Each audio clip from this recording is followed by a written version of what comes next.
Out now on PC and PlayStation 5, the big idea behind Where Winds Meet is a compelling one for any fans of wuxia martial arts cinema. Set in a fantastical version of 10th century China, developer Everstone Studios offers up an open-world action RPG based on classic Chinese legends of chivalry and adventure. Those familiar with the wuxia genre, even in passing from films like Crouching Tiger, Hidden Dragon, will quickly recognize the setting and the aesthetic. In this fantasy world, roaming heroes are able to glide through the air, or even run up cliff sides, all while adorned in these flowing colourful robes with a sword in hand. That's the image being recreated here, but it's not just for style. Built on the Messiah engine, a lot of work has gone into detailing a sprawling landscape of rivers, lakes, misty mountaintops, and walled cities. And so, in-game, these acrobatic moves play a role in helping players to scale these often vertical points of its world, all meted out with a Zelda-style stamina gauge. It is free to play, and there's optional online co-op and PvP here too. More on that a bit later, but it's clear that Where Winds Meet has a heavy story focus first and foremost. The spine of the experience is really in its single-player questing, akin to Assassin's Creed in some respects, with cutscenes driving the narrative forward.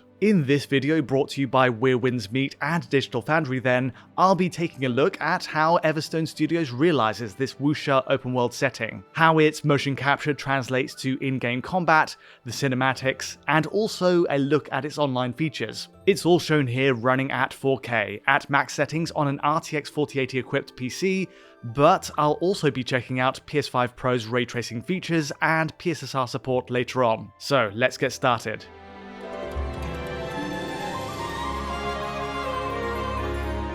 Bearing in mind Where Winds Meet is developed for everything from top-end PCs and PS5 consoles to mobile, it's surprising how much detail is reserved for a maxed-out PC experience. As an aside, those iOS and Android versions have not been launched yet, though will be released one after another in the future. So, the basic setup is this. The adventure kicks off properly in the countryside of Xingha, while a second region, the bustling city of Kaifeng, opens up with enough story progress. In total, 20 regions are promised to be unveiled across the map overall, all as free expansions, though for now, there's certainly plenty to do in these initial two. Xingha puts its best foot forward with a sprawl of farmland, bamboo groves, colourful orchards, and mountains peppered with rolling fog. This is the home turf of your leading custom-made character, and all the essentials of open-world games are on display here. You have a dynamic time-of-day system, varying weather states, plus a form of wind simulation causing the acres of grass ahead to ripple in waves,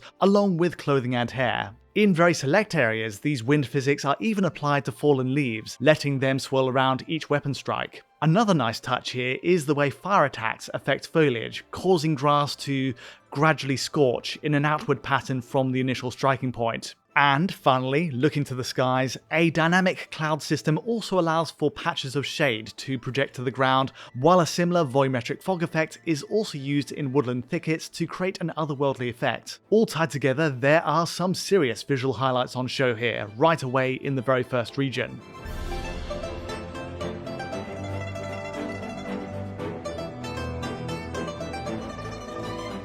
In terms of realizing this fantasy world with all these systems in place, Where Winds Meet does a good job of also filling that space with life and bustle. Xingha is populated with wildlife like deer, geese, farm animals, and even wolves roam its roads looking for straggling NPCs to attack. By day, farmers till the fields, workers tend to the docks, and at night, townsfolk light lanterns on the river. These are all tiny details in animation, taken individually, but as a whole, they help massively in giving the world the illusion of being a living, breathing space. Given the high volume of on-screen NPCs, their animations are at times decoupled from the main renderer at a lower update rate, though a surprising number of them are interactive. Across the countryside, and especially in the second Kaifeng city region, most at least offer something in the way of passing dialogue or even side ventures. There's the almost obligatory fishing minigame, opportunities to play chess, and also a rhetoric duel with select locals. It's a unique idea and takes the form of a card-based battle where the ultimate aim is to whittle an opponent's HP gauge down with different lines of argument. It's one of a great many diversions, and they become more abundant later in Kaifeng. Teeming with huge crowds around every turn, the walled city is crammed with landmarks to jump and glide between. The bridge market, the shrines, the restaurants, impressively with almost every building here being open to access.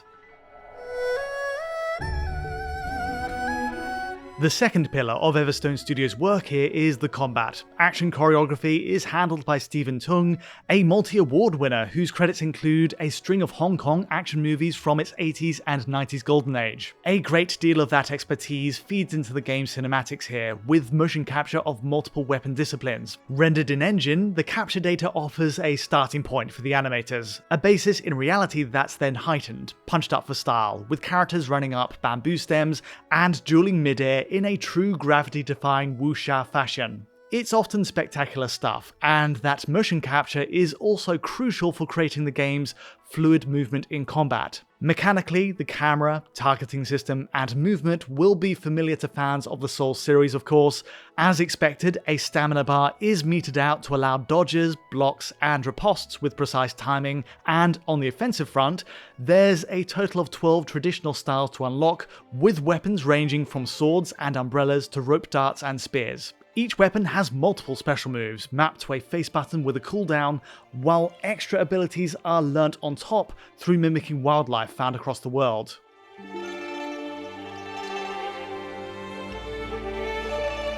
Fundamentally, Where Winds Meet gives players freedom to tailor their own combat style, and unlike the Souls titles, the difficulty level here is entirely scalable in this case, and switchable at any point you choose. It ranges from a lenient story-focused option, where parries are engaged with a handy QuickTime event prompt, right up to the more daunting Expert, Legend, and Hardcore modes. Those latter two highest difficulty options are still work in progress, and personally, I found the story mode offered enough of a challenge. Certainly, once you start attempting the game's later bosses, it'll demand a few retries. Of course, while I played most of the game in single-player mode, extra assistance is also possible via the game's online features. Hints are left on the ground, with short messages helping to unearth a nearby secret or the next step in a puzzle dungeon. And equally, there's assist markers on the floor, which lets players tackle bosses in co-op play. The full-fat online mode goes a step further, with an MMO-style state activated at top right, opening up lobbies where players are able to build clans for a mission, or even engage in PvP. Fundamentally, Where Winds Meet is entirely playable as a pure solo adventure if you'd prefer, but it's fun to see the world populate with avatars.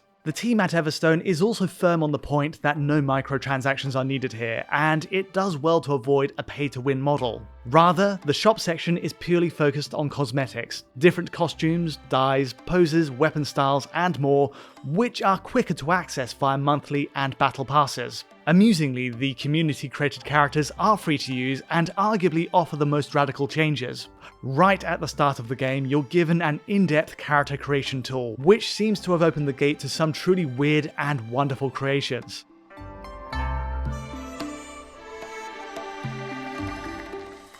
All footage so far has honed in on the PC version running maxed out at 4K. The Messiah engine is of course built to scale to mobile devices, but there's plenty of top-end features on the PC and console side. Support for DLSS, FSR, and XESS are included, alongside frame generation on the Nvidia and AMD variants. Curiously, a natural graphics mode is also featured here, but it's mysteriously greyed out at this stage on PC. It points to a more demanding subset of features to come down the line, and indeed, switching over to the PS5 Pro version, it's clear that ray tracing is in the team's aspirations for the game, and we may yet see it arrive on PC at some stage. So, in other words, at this moment, PS5 Pro is the only machine with any form of RT support. It's a Pro-specific enhancement over base PS5, and enabling the toggle allows for ray-traced reflections, in place of the screen space method used on base PS5 and PC. This affects large water bodies like oceans and rivers, while smaller puddles and ponds revert to the regular screen space SSR method either way on Pro.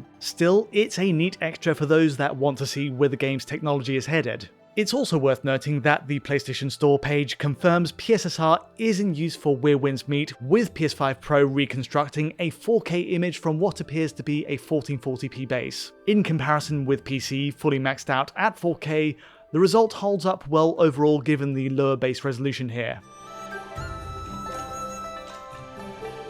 Where Winds Meet is a surprise in terms of what it's achieving in world design. I came away impressed overall, and fans of martial arts cinema of this specific breed of historical fantasy will feel right at home with its setting. Having put well over 12 hours into the campaign myself, it's also good news that the game is determined to cater to all tastes, as either a pure story-driven adventure or one with MMO features, or to scale the difficulty as needed. Available on PS5, Steam, Epic Store, and the Microsoft Store, there's plenty to come in free future expansions too, and looking ahead, it'll be fascinating to see how the game's map goes on to grow upwards and outwards. But that's all from me today. If you did enjoy this video, feel free to like or subscribe, and don't forget to hit that bell for instant notifications as any new video lands. Check out our Patreon to support what we do at Digital Foundry, and to get in touch directly, you know where to find us. But from me for now, thanks for watching.